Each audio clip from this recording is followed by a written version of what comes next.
Oof. Got the PS5 Pro.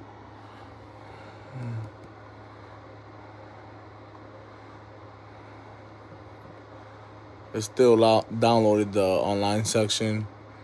Got this on queue. I'm gonna start playing that too. And might play this again.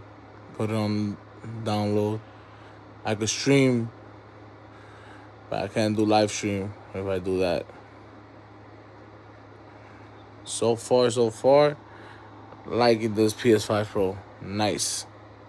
Oof.